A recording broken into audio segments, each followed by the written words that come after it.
అసలు మంచిదండి. తల వంచుకొని చిన్న ప్రార్థన చేసుకుని వాక్యంలోకి వెళ్దాం. పరిశుద్ధ మహాగరుడ, మీ ఘనమైన ఉన్నతమైన శ్రేష్టమైన నామానికి కృతజ్ఞతలు స్తోత్రములు చెల్లిస్తున్నాను ఆయన. మరి ఒకసారి నేను మమ్మల్ందరినీ సజీవ లెక్కలు దాచిన ఆయన మీ కృపలో భద్రపరిచి మరలా నాయన నీ సన్నిధిలో చేరి నీ వాక్యాన్ని వినగలటకు మీరు ఇచ్చిన గొప్ప భాగ్యాన్ని బట్టి కృతజ్ఞతలు స్తోత్రములు చెల్లిస్తున్నాను ఆయన. నీ విలువైన మాటలోనికి నేను వెళ్ళబోతుండగా మా హృదయాలను ఆయన సిద్ధపరచుకొని నీ వాక్యం వైపు నాయన చెవి ఎగ్గి వినగలుగుటకు మమ్మల్ని మేము నాయన వృద్ధి చెందించుకోగలుగుటకు అటు కృపను మహద్భాగ్యాన్ని మాకు అనుగ్రహించింది ఆయన. చెప్పనని నేను తగ్గించుకొని నీ వాక్యాన్ని హెచ్చించగలుగుటకు నిన్ను మహిమపరచగలుగుటకు అటు కృపను మహద్భాగ్యాన్ని అనుగ్రహించమని క్రీస్తు వారి అతి పరిశుద్ధమైన ప్రార్థన మనల్ని అడిగి పెట్టుకుంటున్నాను. కూడి వచ్చిన అందరికీ ప్రభు రక్షకుడు క్రీస్తునామములో వందనాలు తెలియజేస్తుందండి. మంచిది. ఏ విషయాన్ని గురించి మనం మాట్లాడుకుంటున్నాం? సహోదర ప్రేమ. అవునా? సహోదర ప్రేమ విషయాలు మనం చాలా జాగ్రత్తగా ఉండాలనే విషయాన్ని గురించి మాట్లాడుకుంటున్నాం. ఓకేనా? అదే కొరింథీయులకు రాసిన పత్రిక, మొదటి పత్రిక 13వ అధ్యాయంలో నేర్చుకుంటున్నాం కదా మనం.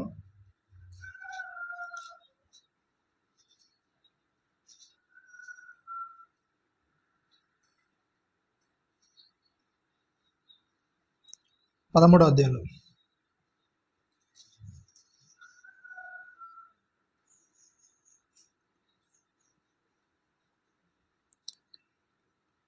అక్కడ నేర్చుకుంటూ మనం పోయినది ఏంటంటే ప్రేమ ఏం చేస్తుందంటే దీర్ఘకాలం అనేది సహిస్తుంది.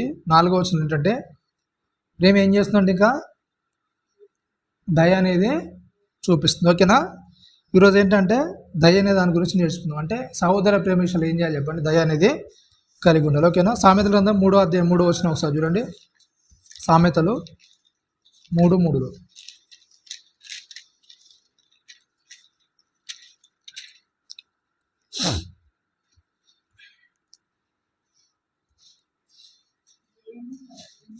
ఏంటంటే దయను సత్యమును ఎన్నడూను నేను విడిచిపోనీయకము. ఏంటంటే వాటిని కంఠభూషణముగా ధరించుకునుము. నీ హృదయమును పలక మీద వాటిని రాసుకొని. ఏమని చెప్తున్నాడండి? ఏంటంట? దయను సత్యమును ఎన్నడూను విడిచిపోనీయకము. వాటిని ఏంటంట? కంఠభూషణము ఏం చేయాలంట? ధరించుకునుము. ఏమని చెప్తున్నాడు? కంఠభూషణంలాగా ఏం చేయాలంట? ఏం చేయాలి చెప్పండి? దయను ధరించుకోవాలి చెప్తున్నాడు. కంఠభూషణం అంటే ఏం చేస్తుంది చెప్పండి? ఏం చేస్తుందండి? అంటే బైబిల్ భాష మీకు అర్థమవట్లేదు కానీ కంఠభూషణం అంటే ఏంటంటే మనం మెడలో అలంకరించుకుంటాం కదా, బంగారు గొలుసులు, నెక్లెస్లు. అవునా కదా? ఎందుకు అలంకరించుకుంటారు? ఎందుకు వేసుకుంటారు చెప్పండి? అందం కనబడాలి, చక్కగా కనబడాలి. అవునా కదా? అంటే మన అలంకారం కోసం దాన్ని ఏం చేస్తాం? వాటిని ధరించుకుంటాం. అట్లాగే దయను కూడా ఏం చేయాలంట? ఏం చేయాలి చెప్పండి? కంఠభూషణాలు ఎలాగైతే ధరించుకుంటారో దయను కూడా ఏమని చెప్తున్నాడు? అట్లా ధరించుకునే. అంటే ఆ దయను మనం అమర్చుకోవడం వల్ల వచ్చే లాభం ఏంటంటే ఏం చేస్తాం చెప్పండి? మనం వాటిని ఎందుకు ధరించుకుంటాం?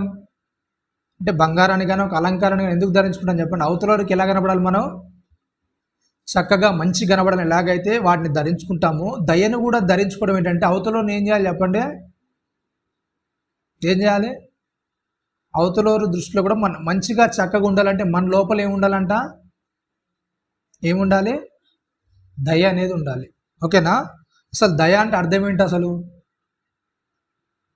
దయ అనేది ఉండాలి. ఓకే, దయ ఉండడం వల్ల మన అవతల వ్యక్తులకు చాలా మంచిగా చక్కగా కనబడతాం. అసలు దయ అంటే ఏంటిది అసలు?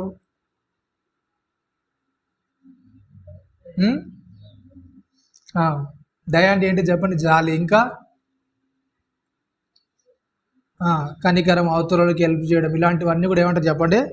దయ అంటారు. కానీ దయకున్న అర్థం ఏంటంటే ఏ వ్యక్తినైతే మనం క్షమించలేను అనుకుంటామో అట్లాంటి వ్యక్తిని క్షమించగలగడని ఏమంటారు చెప్పండి? దయ అంటారు. అంటే ఒక వ్యక్తిని ఎట్లాంటి పరిస్థితిలో కూడా వాడు క్షమించడానికి అర్హుడు కాదు, అంటే వాని ఎట్టి పరిస్థితిలో కూడా అసలు అట్లాంటి వాడిని క్షమించడానికి అర్హత లేదు అని ఏ వ్యక్తిని అయితే అనుకుంటామో అట్లాంటి వ్యక్తిని క్షమించగలిగే తత్వాన్ని ఏమంటారు చెప్పండి? దయ అంటారు. అందుకే అపోస్తలుడైన పౌలు గారు రాసి చెప్తే ఏంటంటే దేవుడు ఏం చేస్తారంటే ఆయన దయా సంకల్పం చొప్పున మనుషులందరినీ కూడా ఏం చేశారంట, క్రీస్తు ద్వారా ఆయన దగ్గరికి ఏం చేస్తున్నాడు, చేర్చుకుంటున్నాడు. అంటే ఒక విధంగా చూస్తే దేవునికి మనకి ఏముంది చెప్పండి, మధ్యలో మన అతిక్రమాలను బట్టి, మనం చేసే తప్పుడు పద్ధతులను బట్టి దేవునికి మనకు మధ్యలో ఏముంది, పెద్ద వైరం అనేది ఉంది. ఒక లెక్క పొంటి చూస్తే మనం దేవునికి అర్హులం కామనమాట. అంటే దేవుని దగ్గరికి వెళ్ళడానికి కానీ, దేవునితో మనం వాక్యం చదవడానికి కానీ, ఇంకేదైనా ప్రార్థన చేయడానికి, అట్లాంటి పరిస్థితులు అన్నింటిలో కూడా మనం ఏంటి చెప్పండి, అర్హులం కాదు. అట్లాంటి అనర్హులకు దేవుడు దయ ఏం చేస్తుంది చెప్పండి, క్రీస్తు ద్వారా మనం దేవుని చేరడానికి, అంటే దేవుని ప్రార్థించడానికి కానీ, దేవుని వాక్యం చదవడానికి కానీ, ఇంకా దేవుని మాట వినిపించడానికి కానీ ఒక అర్హత అనేది, దేవుని దయ అనేది మనకిచ్చింది. అవునా? అట్లానే ఏ వ్యక్తిని అయితే నేను క్షమించలేను, సహించలేను, భరించలేను నువ్వు అనుకుంటావో, అట్లాంటి వ్యక్తి పట్ల నువ్వు ఆ చూపించే ప్రేమను ఏమంటారు చెప్పండి, దయ అంటారు. అయితే సామెతలో చెప్తున్నాడు అక్కడ ఏంటంటే, దయని ఏం చేయాలంట, ఏం చేయాలి చెప్పండి, కంఠభూషణంగా నువ్వు ఏం చేయాలంట, ధరించుకోవాలి. అంటే దయని ఎట్టి పరిస్థితుల్లో కూడా ఏం చేయాలి చెప్పండి, ఏం చేయాలంట, దాన్ని ధరించుకొని ఉండాలి. మనం ఎలాంటి పరిస్థితుల్లో ఎప్పుడు వెళ్ళినా సరే ఆ దయ అనేది ఏం చేయాలి, మనకు ఉండాలి. అంటే అవతల మీద దయ చూపించగలగాలి. దయ చూపించగలగడం అంటే ఎలా అంటే, ఎవరైతే ఒక గొప్ప పొజిషన్లో ఉన్నావో, గొప్ప పొజిషన్లో ఉన్న వ్యక్తి నువ్వు ఏం చేయాలి, కింది స్థాయి వాళ్ళకి ఏం చేయాలి, ఏం చేయాలి చెప్పండి, నీ ప్రేమను అనేది చూపించగలగాలి.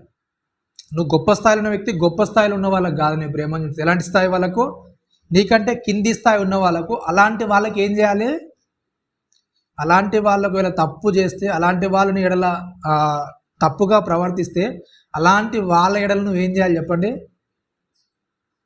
ఏం చేయాలి, వాళ్ళతో నువ్వు మంచిగా మెలిగే తత్వాన్ని నువ్వు అలవర్చుకోగలగాలి. ఓకేనా? పేతురు గారు రాస్తూ ఒక మాట రాస్తారు. మొదటి పేతురులో 2వ అధ్యాయం ప్రారంభం నుంచే ఒక మాట అనేది అక్కడ ఉంటుంది చూడండి. అసలు దయకున్న క్వాలిటీ ఏంటంటే అక్కడ కొన్ని మాటలు అనేది చెప్తారు పేతురు గారు.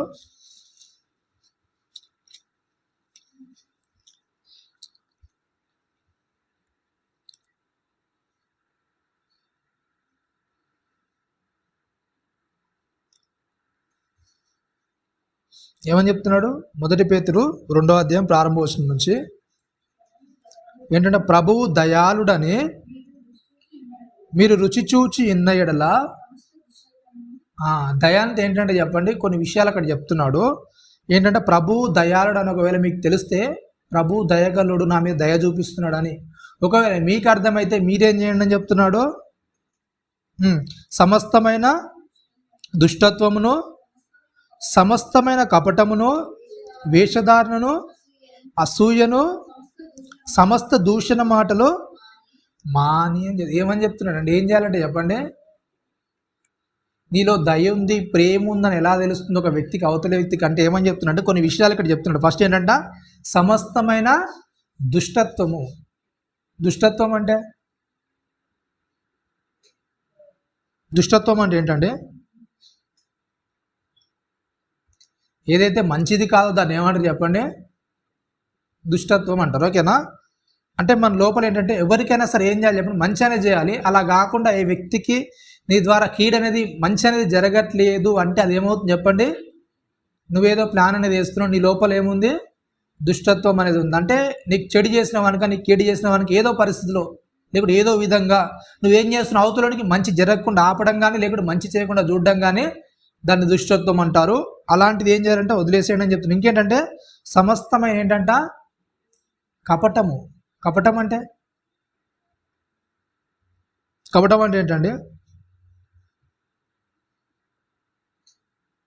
కపటం అంటే తెలుసా లేదా? కపటం అంటే ఏంటి చెప్పండి, అందరితో ఒకేలాగా ప్రవర్తించగా, అంటే లోపల ఒక విషయాన్ని మనం పెట్టుకొని బయట ఆ వ్యక్తులతో ఏం చేయడం, మనం ఏం చేయడం చెప్పండి, చాలా చక్కగా మర్యాదగా చాలా జాగ్రత్తగా ప్రవర్తించడం ఏమంటారు చెప్పండి, కపటము అంటారు. ఓకేనా? రైట్. అయితే ఒకవేళ ప్రభు దయాళుడు అని తెలిస్తే, నీ లోపల దయ ఉంటే ప్రతి వ్యక్తి కూడా ఎలా నడుస్తావంట, ఏమని చెప్తాడు, ఫస్ట్ ఏంటంట దుష్టత్వం అనేది, అంటే అవతల నేను చెడు చేయాలి, వాడు నాకు ఏదో చేశాడు, నేను కంపల్సరీగా ఏదో ఒక విధంగా వాడిని ఏం చేయాలి చెప్పండి, ఎట్టి పరిస్థితులైనా ఏదో సందర్భం ఉన్నా సరే వాని మీద ఏం చేయాలి, నేను కంపల్సరీగా నాకు చేసిన కీడును కానీ, లేక చేసిన నా మీద ఏదైనా దూషణ చేసినా కానీ దానికి ప్రతిఫలం నేను ఏం చేయాలి, ప్రతీకారం కానీ ఆ ప్రతిఫలం కానీ వాళ్ళకి ఏం చేయాలి, నేను ఇచ్చేసేయాలి. అది ఎప్పుడు కూడా నా మీద అది ఉంచుకోవద్దు అని ఎప్పుడైతే ఒకటి పెట్టుకుంటామో అదొకటి. నెక్స్ట్ ఏంటంటే కపటం, అంటే అవతల మీద ద్వేషం ఉన్నా సరే, కోపం ఉన్నా సరే వాళ్ళతో మంచిగా మాట్లాడి, మర్యాదగా మాట్లాడి, లోపల మాత్రం ఏం చేయడం, వాళ్ళ మీద విషయాన్ని నింపుకోవడం అనేది ఏంటంటే చెప్పండి, అది తప్పుడు పద్ధతి అవుతుంది. అంటే ఒక వ్యక్తితో మనం బయటికి మర్యాదగానే మంచిగానే మాట్లాడుతున్నా సరే, ఆ వ్యక్తి మీద నీ లోపల అభిప్రాయం అనేది సరిగా లేకుంటే, ఆ వ్యక్తి మీద నీ యొక్క లోపల ఉన్న మనస్తత్వం అనేది సరిగా లేకుంటే అది ఏమవుతుంది చెప్పండి, కపటం అవుతుంది అనమాట. అంటే ఒక వ్యక్తితో నువ్వు లోపలంతా ద్వేషం పెట్టేసుకొని బయటికి మాత్రం చాలా చక్కగా మంచిగా మాట్లాడడం వల్ల ఏమవుతుంది చెప్పండి, అది కపటం అనేది అవుతుంది. అట్లాంటిది నీ లోపల దయ ఉంటే ఏమవుతుంది చెప్పండి, అది వెళ్ళిపోతుంది అనమాట. అంటే ప్రతి వారితో కూడా ఏం చేస్తావు, నువ్వు కపటం లేకుండా మాట్లాడగలదు. అంటే మంచి ఉంటే మంచి మాటతో, చెడు ఉంటే చెడు అని చెప్పగలిగి వాళ్ళతో నీ యొక్క ముందుకెళ్ళే తత్వం అనేది మంచిగానే కొనసాగుతుంది తప్ప ఎలాంటి పరిస్థితుల్లో వాళ్ళతో అంటే ఒక కపటంగా నటించడానికి అవకాశం అనేది ఉండదని చెప్తాడు. ఇంకేంటంట వేషధారణ. వేషధారణ అంటే కూడా ఏంటి చెప్పండి, కపటం లాంటిదే, కానీ ఏంటి చెప్పండి, ఏంటి చెప్పండి, కపటం లాంటిదే కానీ ఏంటి చెప్పండి, అది వేరేది. అంటే వేషధారణ అంటే ఏం చేయదు చెప్పండి, అందరి ముంగట కూడా ఏం చేస్తాం చెప్పండి. కపటం అంటేనేమో లోపల ఒకటి పెట్టుకొని బయటికి ఏం చేస్తారు, మంచిగా మాట్లాడే ప్రయత్నం చేస్తారు. వేషధారణ అంటే ఏంటంటే బయట వ్యక్తులకు అందరు కూడా ఏం చేస్తారు చెప్పండి, మంచి వాళ్ళ కనబడతారు, అదొక వేషము. కానీ లోపల ఏముంటుంది, ఏముంటుంది చెప్పండి, లోపల వేరే క్యారెక్టర్ అనేది ఉంటుంది. అంటే నీ క్యారెక్టర్ అనేది లోపల వేరు, కానీ బయట మాత్రం ఏం చేస్తావు, బయట అందరికి కూడా చాలా మంచి వ్యక్తిగా, మంచి పర్సన్గా కనబడతావు. కానీ లోపల నీ లోపల వ్యక్తిత్వం ఏంటి, నీ లోపల వాడు ఎలా మాట్లాడతాడు, అవునా కదా. మనిషికి ఏంటంటే అంతరంగా మాట్లాడే ఒక పురుషుడు ఉంటాడు, బాహ్యంగా మాట్లాడే ఒక పురుషుడు ఉంటాడు, అవునా కదా. వీళ్ళిద్దరు ఉంటారు. వీళ్ళిద్దరు పని చేస్తున్నప్పుడు నీ లోపల ఉన్నోడు బయట ఉన్నోడు కరెక్ట్గా, అంటే దాన్ని ఏమంటారంటే మన యొక్క స్వచిత్తం అని ఉంటుంది కదా, స్వబుద్ధి, ఆ బుద్ధి ఏం చేయాలి చెప్పండి, ఒకేలా ఉండాలన్నమాట. అంటే లోపల మాట్లాడేటోడు బయట మాట్లాడేటోడు ఎలా ఉండాలి, సేమ్ ఉండాలి. ఆ సేమ్ కాకుండా మనం బయటోడేమో పెదవుల వరకు మాట్లాడి లోపలోడేమో సరిగా ఉండకుండా ఉన్నాడు అనుకోండి, అది ఏమవుతుంది చెప్పండి, వేషధారణ. అంటే ఎవరినో నువ్వు మోసపరచడానికి, ఎవరినో మోసం చేయడానికి ఏం చేస్తున్నావు, ఆ వేషం అనేది వేస్తున్నావు. ఆ వేషం ఎక్కువ రోజులు కూడా ఉండదు. నెక్స్ట్ ఏంటంట అసూయ. నెక్స్ట్ ఏముంటుందంటే చెప్పండి, అసూయ అంటే, అసూయ అంటే ఏంటంటే ఓర్వలేనితనం, కుళ్ళు అంటారు కదా, దాన్ని ఏమంటారు చెప్పండి, అసూయ అంటారు. ఓకేనా, రైట్. ఏ వ్యక్తి మీద కూడా మనకి ఏం చేయదు చెప్పండి, అసూయ పడదు. ఈ అసూయ అనేది ఎలా వస్తుంది అసలు, అసూయ అనేది ఎందుకు వస్తుందండి అంటే ఒక వ్యక్తి పట్ల దేవుడు చూపించే దయకు మనిషి మధ్యలో జరిగే సంఘర్షణ ఏంటంటే ఇవన్నీ కూడా మధ్యలో వచ్చేస్తాయి. అంటే ఏంటంట దుష్టత్వం వస్తుంది, కపటం వస్తుంది, వేషధారణ వస్తుంది, అసూయ వస్తుంది. అలాగే ఏంటంట దూషణ మాటలు అనేవి కూడా ఏం చేస్తాయి, మనిషి హృదయం, అంటే ఒక మనిషిలోంచి దయ చూపించకపోవడానికి కారణాలు ఇవన్నీ కూడా అవుతాయి అన్నమాట. ఆ వ్యక్తి మీద నువ్వు దయ చూపిస్తున్నావా లేదా అంటే దానికి ఉండే కారణాలు ఏంటంటే చెప్తున్నాడు. ఏ వ్యక్తి కూడా నువ్వు ఏం చేయదు, ప్రతి వ్యక్తి ఎడలా నువ్వు దయ చూపిస్తున్నాడు తెలియాలంటే ప్రతి వ్యక్తి ఎడలా కూడా నువ్వు ఏం చేయాలి చెప్పండి, మంచి చేయడానికి ఇష్టపడాలి. వాడు ఎలాంటి వాడైనా సరే, వాడు అర్హతకు మించినోడైనా సరే, వాని విషయాలు నువ్వు ఏం చేయాలి, మంచి చేయాలి. నెక్స్ట్ ఏంటంటే ఎట్లాంటి పరిస్థితుల్లో కూడా వానితో ఏం చేయొద్దు, కపటంగా నడుచుకోవడానికి ప్రయత్నం, అంటే లోపల కూడా పెట్టుకొని బయటికి వాని ఏదో చేయడానికి మనము ప్రయత్నం చేయొద్దు. రెండోది ఏంటంటే వేషధారణ. మనుషులందరి కూడా మంచి వ్యక్తి కనబడి నీ లోపల స్వభావం అనేది కీడు చేస్తూ, అంటే చాలామంది ఎలా ఉంటారంటే అందరితో కూడా అందరి కూడా ఏం చేస్తారు చెప్పండి, మంచిగానే మెప్పు కోరే విధంగానే అందరితో కూడా మంచిగానే మాడతారు. కానీ వీళ్ళు ఏం చేస్తారు, అవతల వ్యక్తులతో ఏం చేస్తారు చెప్పండి, అవతల వాళ్ళకి యువతల వాళ్ళకి తగాదు పెట్టి మాత్రము వీళ్ళే ఉంటారు. అంటే వీళ్ళ గురించి ఎవరికి తెలియదు, ఈ సంబంధించిన విషయాలన్నీ కూడా వాళ్ళకి చేరవేస్తారు ఇలా పగ పెంచేటట్టు. కానీ బయట వ్యక్తులకు మాత్రం ఏంటి చెప్పండి, వాళ్ళు అందరి వైపు ఉంటారు అనే విధంగా ఉంటారు. కానీ వీళ్ళు ఒకరి వైపు ఏం చేస్తారు, నిలబడి ఆ యొక్క అసూయలు ద్వేషాలు రగలడానికి కారణమవుతారు. నెక్స్ట్ ఏంటంటే అసూయ అనేది మనుషులు ఎలా వస్తుంది, ఎందుకు వస్తుంది ఆ ఓర్వలేనితనము, కుళ్ళు అనేది ఎందుకు వస్తుంది చెప్పండి? ఒక వ్యక్తి ఎడల దయ చూపించాల్సిన పరిస్థితిని వదిలేసి ఆ కుళ్ళు, ఆ యొక్క అసూయ స్వభావం అని ఎందుకు వస్తుంది చెప్పండి? ఫస్ట్ ఏంటంటే మనకంటే ఒకరు మంచిగా ఉన్నారనుకోండి, ఏం చేయాలని చెప్పండి? ఏం చేయలేరు, ఓర్చుకోలేరు. ఓకేనా?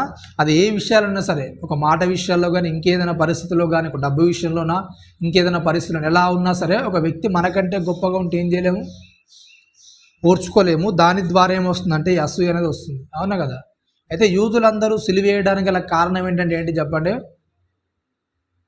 వాళ్ళ అసూయతను ఏం చేస్తారు? యేసుక్రీస్తును సిలువేశారు. వాళ్ళకి ఎందుకు అసూయ వచ్చింది మరి? అసూయ రావడానికి గల కారణం ఏంటి? వాళ్ళు చేసేవన్నీ కూడా ఏం చేస్తారు చెప్పండి? యేసుక్రీస్తు వారు బట్టబయలు చేశారన్నమాట. అంటే ఇది చేసే తప్పు ఇలా ఉండొద్దు, నడుచుకోవద్దు. ఎప్పుడైతే ఒక వ్యక్తి మంచిని చెప్తుంటాడో ఆ మంచిని స్వీకరించలేని వారిలో కూడా ఏమవుతుంది చెప్పండి?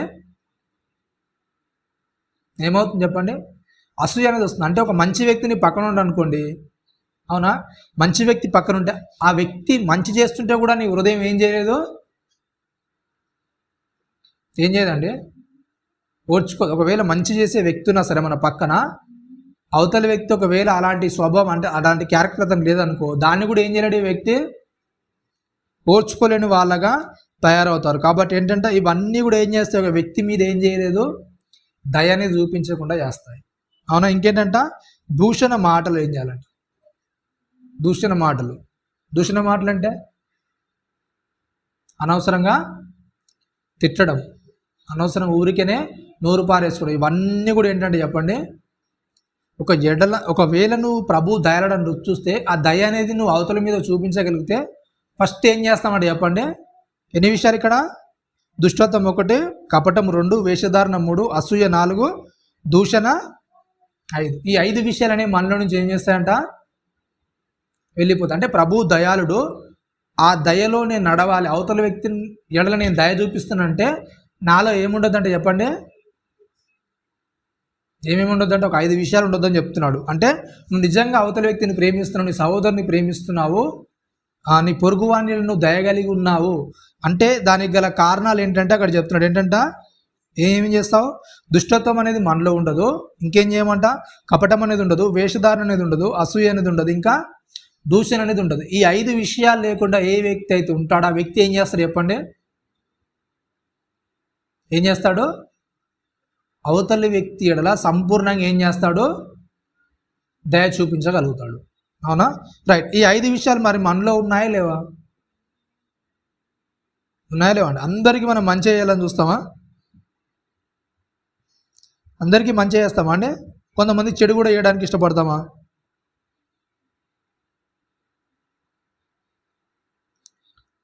అందరికీ మంచి చేస్తారండి? అందరికీ మంచి చేస్తారా, చెడు కూడా చేస్తారా కొంతమందికి?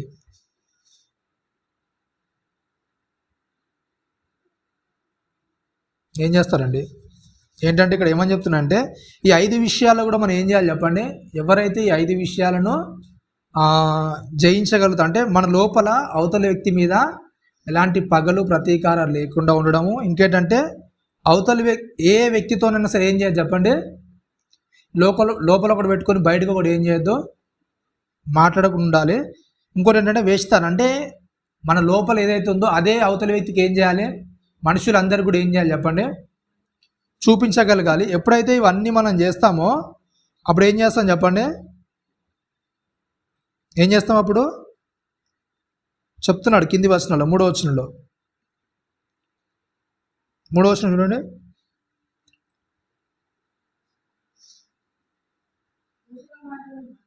దూషణ మాటలు మానే ఏంటంటే కొత్తగా జన్మించిన శిష్యులను పోరిన వారై ఏంటంటే నిర్మలమైన వాక్యమును పాల వలన రక్షణ విషయంలో ఎదుగు నిమిత్తము ఏంటంట నిర్మలమైన ఏంటంట ఏమని చెప్తున్నాడు అక్కడ? నిర్మలమైన వాక్యమును పాల వలన రక్షణ విషయం ఏంటంట ఎదుగు నిమిత్తము ఆ పాలను ఏం చేయాలంట? అపేక్షించని చెప్తున్నాడు. ఎఫెసీయులకు రాసిన పత్రిక 4:32 వచనం ఒకసారి. ఎఫెసీయులకు రాసిన పత్రిక 4:32 వచనంలో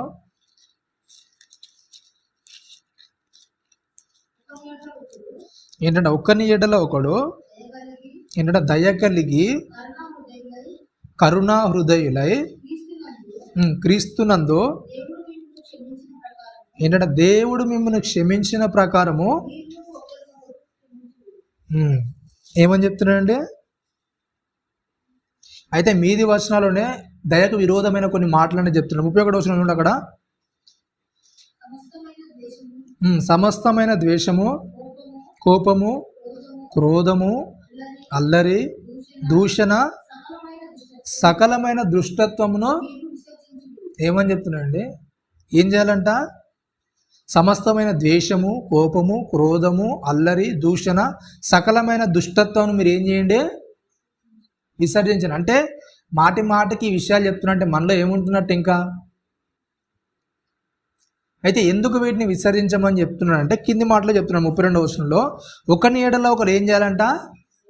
దయగలిగి కరుణాహృదయులై క్రీస్తునందు దేవుడు మిమ్మల్ని క్షమించిన ప్రకారముగా ఏం చేయాలంటే చెప్పండి. క్రీస్తునందు దేవుడు ఎలాగైతే మనల్ని క్షమించాడో మనం కూడా ఏం చేయాలంట? ఏం చేయాలండి? ఒకరినొకరు ఏం చేసుకోవాలంట? క్షమించాలని చెప్తా. అంటే ప్రతి విషయాల్లో ఎప్పుడైతే ఒక వ్యక్తిని మనం క్షమించగలుగుతామో, ఎప్పుడైతే ఒక వ్యక్తిని మనం పోనీలే అని వదిలేయగలుగుతామో, ఆ వదిలేసే తత్వాన్ని ఏమంటుందంటే, ఆ వదిలేయడాన్ని ఏమంటుందంటే, ఏమేమి వదిలేస్తామంటే దానిలో మనం అంటే ఒక వ్యక్తిని క్షమించడం అంటే ఏంటంటే పరిపూర్ణంగా ఏమని చెప్తున్నా అక్కడ 31 వచనంలో అతని మీద ఏముండొద్దంట? ఏముండొద్దంటే అంటే ఒక వ్యక్తిని నేను క్షమిస్తున్నాను, లేకుంటే ఆ వ్యక్తి మీద నేను దయ చూపిస్తున్నా అంటే ఆ వ్యక్తి మీద మనకి ఏముండొద్దంట? ఏముండొద్దంట? ఫస్ట్ ఏంటంట? ద్వేషం. అంటే ఒక వ్యక్తిని నేను నిజంగా అతని మీద నేను దయ చూపిస్తున్నాను, అతన్ని ప్రేమిస్తున్నాను అంటే ఆ వ్యక్తి మీద ఏం చేయదు చెప్పండి? ద్వేషం. అంటే ఏ వ్యక్తి మీద కూడా మనకి ఏం చేయొద్దు? ద్వేషం అనేది ఉంటుంది. రెండోది ఏంటంట? ఏముండొద్దు ఇంకా? ఏ వ్యక్తి మీద కూడా ఏం చేయదు చెప్పండి? కోపం అనేది ఉంటుంది. నెక్స్ట్ ఏంటంట? క్రోధం అంటే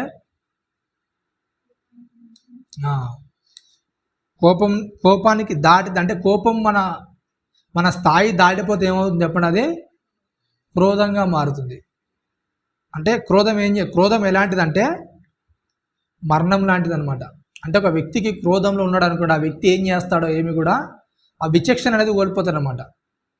అవునా కదా? చాలా సందర్భాల్లో మనం చూస్తున్నాం. అంటే సొంత తోబుట్టువులే, సొంత బంధువులే ఏం చేస్తారు చెప్పండి?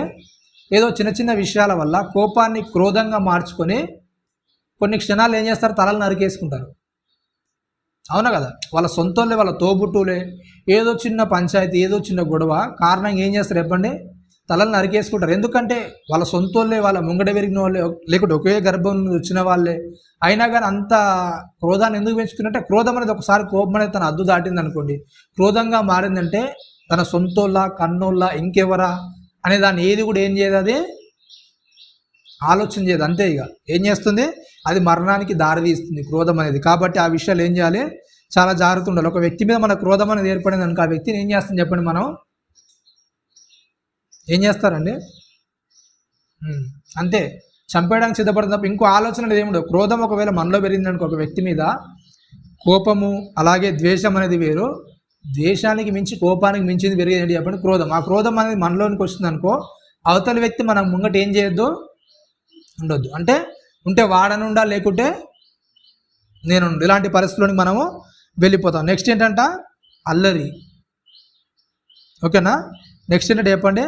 అల్లరి అనేది ఎప్పుడైతే రేగుతుందంటే, అల్లరి అంటే ఏంటంటే ప్రతి పరిస్థితిలో కూడా ఏం చేస్తుంది చెప్పండి? మనం అంటే పంచాయతీలోనికి లాగడం. అంటే చిన్న చిన్న సందర్భాల్లో కూడా ఏదైనా చిన్న గొడవ అయినా కూడా ఆ సమస్యను ఇంట్లో పరిష్కరించుకోకుండా ఏం చేస్తారు చెప్పండి? వీధిలోనికి లాక్కోవడం అంతా కూడా. అవునా కదా? వాళ్ళు ఇలా అన్నారు, వీళ్ళు ఇలా అన్నారు, మాకు పంచాయతీ చెప్పండి, తీర్పు చెప్పండి. అవునా? ఇలాంటి దానిలోనికి ఏం చేయొద్దు, మనం ఏం చేద్దండి? అల్లరిలోనికి మనం ఎప్పుడు కూడా వెళ్ళడానికి ప్రయత్నం చేయొద్దు. నెక్స్ట్ ఏంటంటే దూషణ. అంటే తిట్లు కూడా ఏం చేయొద్దు, మనం ఏం చేయదు చెప్పండి? తిట్టొద్దు. యాకోబు పత్రికలు రాస్తూ చెప్తారు ఏంటంటే ఒకే జలం నుండి ఏంటంట చేదు నీరు అలాగే తీయని నీరు ఏం చేయమంటే చెప్పండి ఊరవు. అలాగే ఎప్పుడైతే మనం దేవుని మాటలు నేర్చుకుంటున్నామో ఆ పరిస్థితుల్లో మనలో నుంచి కూడా ఏం చేయదు చెప్పండి. అవునా? ఒకరిని ఆశీర్వదించి ఒకరిని శపించే పరిస్థితులను మనం ఎప్పుడు కూడా రావద్దు. కాబట్టి మన నోట్లో నుంచి ఎప్పుడైనా సరే ఏం చేయాలి చెప్పండి, ఏం చేయాలి? మంచి మాటలు అంటే ఆశీర్వదించే మాటలే రావాలి. మనకు తెలుసు, అవునా కదా? ఒక సందర్భంలో మనకు యాకోబు రాసిన యూదా రాసిన పత్రికలు ఉంటుంది చూడండి ఒకసారి. యూదా పత్రికలో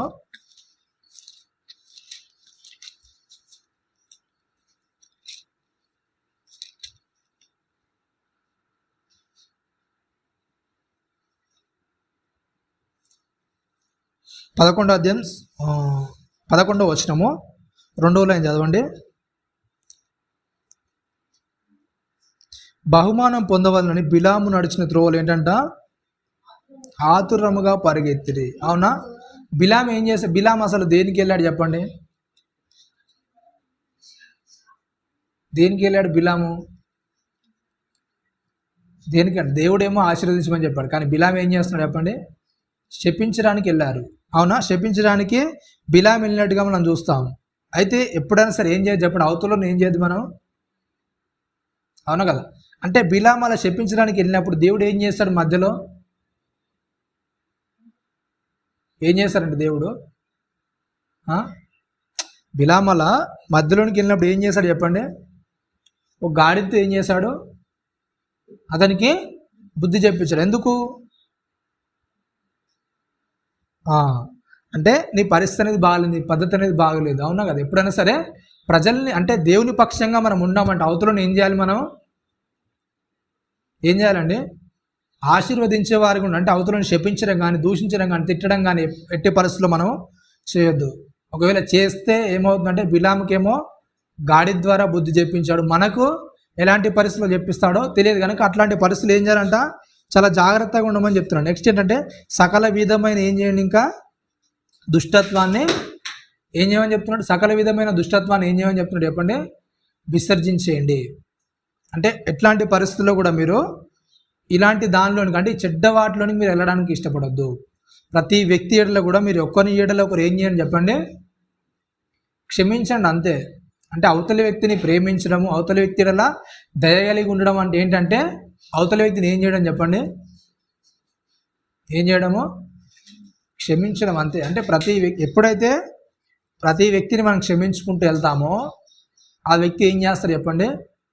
అయితే కీర్తన గ్రంథంలో ఒక మాట ఉంటుంది. అసలు మనం ఎలా ఉండాలి? అసలు ప్రతి మనిషి ఎలా దయగలిగి ఉంటాం అసలు, అవునా కదా? కీర్తన 45వ కీర్తనలో ఒక మాట ఉంటుంది చూడండి.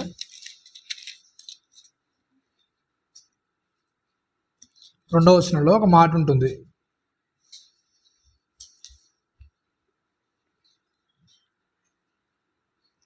45:2లో ఏంటంటే నరుల కంటే నీవు అతి సుందరుడవై ఉన్నావు. ఏంటంటే నీ పెదవుల మీద దయారసము పోయబడి ఉన్నది. కావున దేవుడు ఏం చేస్తాడంటే చెప్పండి? నిత్యము నిన్ను ఆశీర్వదించి ఏం చేస్తాడంట? ఏంటండి అంటే క్యారెక్టర్కి ఏమవుతుందంటే చెప్పండి? ఏమవుతుందంట? ఒక మనిషి ఉన్న బయట ఉన్న పై రూపాన్ని కాదు, ఆ క్యారెక్టర్ని బట్టి మనిషికి ఏమొస్తుందంట? అందం అనేది వస్తుందని చెప్తున్నాడు. ఏంటంట? నరుల కంటే నీవు అతి సుందరుడవై ఉన్నావు, నీ పెదవుల మీద దయారసం పోయబడి ఉన్నది. కావున దేవుడు నిత్యం ఏం చేస్తాడంట? ఎవరి గురించి రాయబడిన మాట? యేసుక్రీస్తు వారి గురించి రాయబడిన మాట. ఆయన నోటి నుంచి ఎప్పుడైనా సరే ఎలాంటి మాటలు వచ్చాయంటే చెప్పండి? ఎలాంటి మాటలు అండి? దయగల మాటలు. అంటే యేసుక్రీస్తు లోపల నుంచి ఏమైనా మాటలు వస్తున్నాయి అంటే ఆయన లోపల నుంచి వచ్చే మాటలు ఏంటి చెప్పండి? అవతలి వ్యక్తి ఎలాంటి మాటలు మాట్లాడాడు? దయగల మాట, మహత్తు గల మాట, అవునా? అంటే ఆయన నోట్లో నుంచి వచ్చిన ప్రతి మాట కూడా అవతలి వ్యక్తి ఏం చేసింది చెప్పండి? ఏం చేసింది? మారవడానికి, అవతలి వ్యక్తిలో ఆయన లాంటి గుణాన్ని మరలా ఇంకో వ్యక్తి తయారు చేసుకోవడానికి దోహదపడింది తప్ప కక్షని పెంచుకోవడానికి, క్రోధాన్ని పెంచుకోవడానికి అది ఏం చేయలేదు చెప్పండి? పురికొల్పబడలేదు. కాబట్టి ఏంటంట, ఎప్పుడైతే మనం అలాంటి పరిస్థితిలోనికి వెళ్తుంటామో మనం కూడా ఏం చేస్తామంటే చెప్పండి, ఏం చేస్తారని చెప్తున్నాడు అక్కడ. కావున దేవుడు నిత్యం ఏం చేస్తాడంటే నిన్ను ఏం చేస్తాడంటే బైబుల్ అంతా నేర్పిస్తుంది. ఎందుకంటే ఒక నీడలో ఒకడు ప్రేమ కలిగి ఉన్నాడు, ఒక నీడలో ఒకడు దయ కలిగి ఉన్నాడు, నిన్ను వారిని పొరుగు అని ప్రేమించండి అని బైబుల్ అంతా నేర్పించేది. ఎందుకంటే ఏం చేస్తాడు, ఎప్పుడైతే నువ్వు ఇట్లాంటి పరిస్థితులు ఉంటావు దేవుడు ఏం చేస్తాడంటే మనల్ని ఏం చేస్తాడంట దేవుడు నిత్యం ఏం చేస్తాడంటే చెప్పండి, ఆశీర్వదిస్తాడు. ఎప్పుడైతే ప్రతి వ్యక్తి ఎడల దయ కలిగి ఉంటాడో, ప్రతి వ్యక్తి ఎడల ప్రేమ చూపించగలుగుతాడు ఒక వ్యక్తి, అలాంటి వ్యక్తికి దేవుడు ఏం చేస్తాడంటే ఎప్పుడు కూడా ఏం చేస్తాడండి, ఆశీర్వదిస్తూ ఉంటాడు. ఎప్పుడు కూడా ఏం చేస్తాడు, అతని దేవుని ఆశీర్వాదం అనేది మన మీద ఉంటూనే ఉంటుంది. కాబట్టి ప్రతి పరిస్థితిలో కూడా మనం ఏం చేయాలి చెప్పండి, ఏం చేయాలంట, దయను కంఠభూషణంగా ధరించుకోని చెప్తున్నాడు. అంటే ఒక అలంకారంగా ఎప్పుడైతే మనము మన బట్టలు కానీ మన బంగారం కానీ ఇంకేదైనా వేసుకుంటామో, అలాగే మన నోట్లో నుంచి ఏం రావాలంట, దయారసం. అంటే అవతల గురించి మనం ఏదైనా మాట్లాడమంటే, అవతలతో ఏదైనా మాట్లాడమంటే మన మాట ఎలా ఉండాలి చెప్పండి, ఎట్లుండాలంట, పాజిటివ్. అంటే అవతలోనికి ఏం చేయాలి చెప్పండి, ఏం చేయాలండి, ఆ బాధలో ఉన్న వాళ్ళకి, ఆ వేదనలో ఉన్న వాళ్ళకి ఏం చేయాలి చెప్పండి, నీ మాట అనేది ఏం చేయాలి, ఆశ పుట్టించాలి, నిరీక్షణ కలిగించాలి. అంటే అవతలోనే బాధ అనేది తగ్గిపోయాలని మాట ఉండాలి తప్ప అవతలోని గాయపరిచే విధంగా మాటలు అనేవి ఎప్పుడు కూడా ఉండొద్దు. కాబట్టి ఏంటంట, నీ పెదవుల మీద ఏంటంటే దయారసం పోయబడింది. కాబట్టి ఎప్పుడైతే మనం దేవుని ప్రజలుగా బ్రతుకుతున్నామో మన నోట్లో నుంచి రావాల్సిన మాటలు ఏంటంటే ఎప్పుడైనా సరే ఏం చేయాలి చెప్పండి, ఏం చేయాలి, పాజిటివ్. అంటే మంచి మాటలు, అంటే అవతలోనికి ఓదార్పునిచ్చే మాటలే, ధైర్యం ఇచ్చే మాటలే, అవతలోనికి బాధ కలిగించకుండా నొప్పి కలిగించకుండా మాటలే మనం మాట్లాడాలి తప్ప అవతల వ్యక్తిని గాయపరిచే విధంగా, ఇబ్బంది పరిచే విధంగా ఎప్పుడు కూడా ఏం చేయొద్దు, మన మాటలు కానీ మన ప్రవర్తన కానీ ఉండొద్దు. కాబట్టి ఎప్పుడైతే మనం ఇలాంటి పరిస్థితుల్లో మనం బ్రతుకుతుంటామో అప్పుడు ఏం చేస్తాం చెప్పండి, దేవుని చేత ఏం చేస్తాం, మనం ఆశీర్వదించబడతాం. దేవుని చేత ఆశీర్వదించబడాలంటే సీక్రెట్ ఏంటి చెప్పండి, ఏం చేయాలి చెప్పండి, మనం ఎలాగైతే మనల్ని ప్రేమించుకున్న అవతలను కూడా ఏం చేయాలి, ప్రేమించాలి. ఆ ప్రేమించడం అంటే ఏంటంటే అవతల వ్యక్తి ఏం చేయదు చెప్పండి, కొన్ని విషయాలు అనేది అక్కడ నేర్చుకున్నాం. 5 విషయాలు ఏంటి చెప్పండి, దుష్టత్వం కానీ, అలాగే దూషణ కానీ, కోపం కానీ, క్రోధం కానీ, దేశం కానీ, అసూయ కానీ, ఇలాంటివి ఏవైతే మనలో ఉండకుండా ఒక వ్యక్తిని సంపూర్ణంగా మనం ప్రేమించగలుగుతాం అప్పుడు ఏం చేస్తాడు, దేవుడు మనల్ని ఆశీర్వదిస్తాడు. అవునా కదా. మరి నిజంగా ఏంటండి, మనం నిజంగా అంటే దేవునితో అంత సన్నిహిత్యంగా ఉండలేకపోతున్నాము, దేవునితో నిజంగా నేను అంత ఆ క్లోజ్గా ఉండలేకపోతున్నాను అనడానికి గల కారణం, అంటే ఉండలేకపోతున్నాం అంటే కారణం ఏంటంటే ఇంకేం చేయట్లేదు, మనం ఏం చేయట్లేదు చెప్పండి, నిజంగా అవతల వ్యక్తులు ఏం చేయట్లేదు చెప్పండి, మనం సంపూర్ణంగా దేవునిలో ఉన్న దయ అనేది మనలోనికి రాలేదు. ఇంకా ప్రభు యొక్క దయను ఎప్పుడైతే మనం రుచి చూస్తామో ప్రభువుతో మనం ఏం చేస్తామో దేవుడు మనతో మాట్లాడడానికి ఆస్కారం ఉంటుంది. అంటే దేవుడు ఏం చేస్తాడు, ఎప్పుడు మనతో మాట్లాడతాడు. ఎప్పుడైతే మనం ఆ దయను ఆ ప్రేమను మన లోపల ఇమిడించుకుంటూ ఉంటామో అప్పుడు ఏమవుతుంది చెప్పండి, దేవుని యొక్క మాటలనే మనకి ఏమవుతాయి, దగ్గర అవుతుంటాయి. దేవుని యొక్క ప్రతి మాట కూడా మనకు అర్థమవుతుంటుంది. దేవుడు మనతో మాట్లాడిన ప్రతి విషయం కూడా మనం ఏం చేస్తాం, అర్థం చేసుకోగలుగుతాం. ఎప్పుడైతే దేవుడు ఇంకా నాతో మాట్లాడలేదు, ఇంకేంటి దేవునిలో ఇంకా నేను ఎదగలేకపోతున్నాను కారణం ఏంటంటే ఇంకా నీ లోపల ఏమున్నాయి, దేవుడు ఏదో కోరదగనివి ఇంకా ఉన్నాయి. అవునా. అంటే సమస్తమైన ద్వేషాన్ని, కల్మషాన్ని, ఆ దుష్టత్వాన్ని ఇంకా మన హృదయంలో ఎప్పుడైతే ఉంచుకుంటామో అప్పుడు ఏం చేయం, మనం దేవుని దగ్గరగా ఉండం. అంటే దేవుని మాట్లాడే మనకు సరిగా అర్థం కావు. దేవునితో మనం మాట్లాడే ఆ స్థితి అనేది మనము కోల్పోతుంటాం. అవునా. అట్లాంటి పరిస్థితులు ఎప్పుడు కూడా ఉండకుండా ఆ యొక్క దయను అనేది మనం అలవర్చుకుంటే ఏం చేయాలి, దేవునితో ముందుకు సాగాలని కోరుకుంటూ చిన్న మాటలు ముగిస్తున్నాం. తల వంచుకుంటూ ప్రార్థించుకుందాం. పరిశుద్ధుడ మహాగణుడ, నీ ఘనమైన ఉన్నతమైన శ్రేష్టమైన నామానికి కృతజ్ఞతలు స్తోత్రములు చెల్లిస్తున్నాం. ఆయన విన్న మాటలు ఆయన మా హృదయంలో ఫలించగలిగిన ఆయన నీతో అంటు కట్టబడి నాయన నీళ్ళు ఎదగలుగుటకు అటు కృపను మహాద్భాగ్యాన్ని మాకు అనుగ్రహించిన ఆయన విన్న మాటలు నిష్ప్రయోజనం కాకుండా ఆయన మాలో నాయన ఫలాన్ని తీసుకుని వచ్చి నీ కొరకు నాయన వృద్ధి చెందగలుగుటకు అటు కృపను మహాద్భాగ్యాన్ని అందరికీ అనుగ్రహించమని క్రీస్తు వారి అతి పరిశుద్ధమైన నామమున ప్రార్థన మనల్ని అడిగి వేడుకున్నాను. ఆమేన్.